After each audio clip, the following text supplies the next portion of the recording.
Hello guys, આજે આપણે બનાવીશું વેજીટેબલ પુલાવ। તેમાં કઈ કઈ સામગ્રીનો ઉપયોગ કરીશું તે આપણે જોઈ લઈએ। અત્યારે આપણે 3 જણા માટે પુલાવ ભાત બનાવી રહ્યા છે। તેમાં એક બટાકું, એક મરચું, એક ટમેટું, એક ડુંગળી અને વટાણા 50 ગ્રામ લીધા છે। હવે ભાત વઘારવાનું સ્ટાર્ટ કરી રહ્યા છે। તેમાં 1 ચમચા જેટલું તેલ આપણે એડ કરીશું। તેલ ગરમ થયા પછી તેમાં રાઈ જીરું એડ કરવાના। તેમાં સૂકા લાલ મરચાં, તમાલપત્ર અને મીઠા લીમડાના પાન અને એક બાદિયું એડ કરવાનું।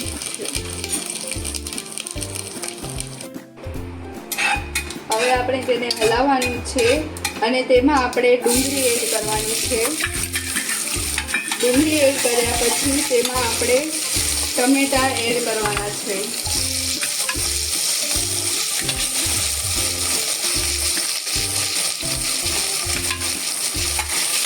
ડુંગળી ટમેટા એડ થયા પછી તેને હલાવવાનું છે।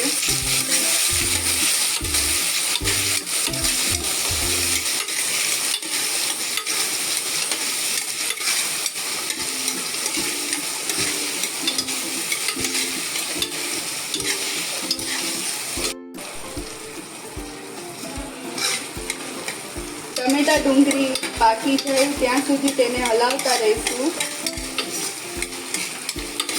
હવે આપણે તેમાં લીલા મરચાં, લીલા વટાણા અને તેમાં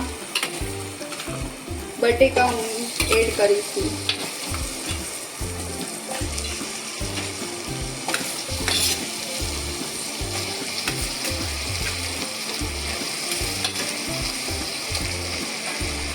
एक चमची આપણે લાલ મરચું પાવડર એડ કરીશું, અડધી ચમચી હળદર એડ કરીશું, અડધી ચમચી ધાણા જીરું પાવડર એડ કરીશું અને સ્વાદ અનુસાર આપણે મીઠું એડ કરીશું।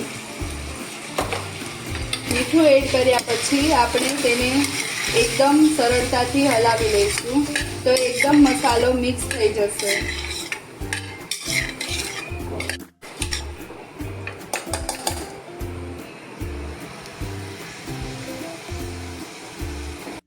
હવે આપણે 1 ગ્લાસ જેટલું પાણી એડ કરવાનું છે।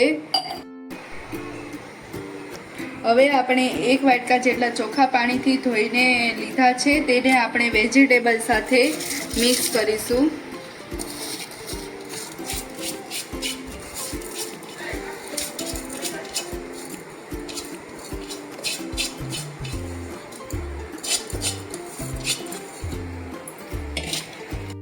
હવે આપણા ભાત મિક્સ થઈ ગયા છે તેને આપણે કુકર બંધ કરી દઈશું અને 2-3 સીટી થાય ત્યાં સુધી તેની રાહ જોઈશું। 3 સીટી વાગીને ભાત રેડી થઈ ગયા છે તો આપણે હવે કુકર ખોલીને આપણે જોઈ લઈએ કે કેવા ભાત ટેસ્ટી બન્યા છે।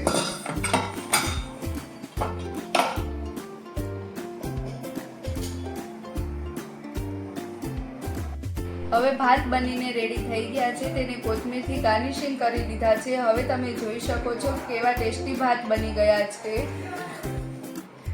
અમારી આ રેસીપી ગમી હોય તો અમારા વિડીયોને લાઈક કરો, શેર કરો અને સબસ્ક્રાઈબ કરો। Thank you.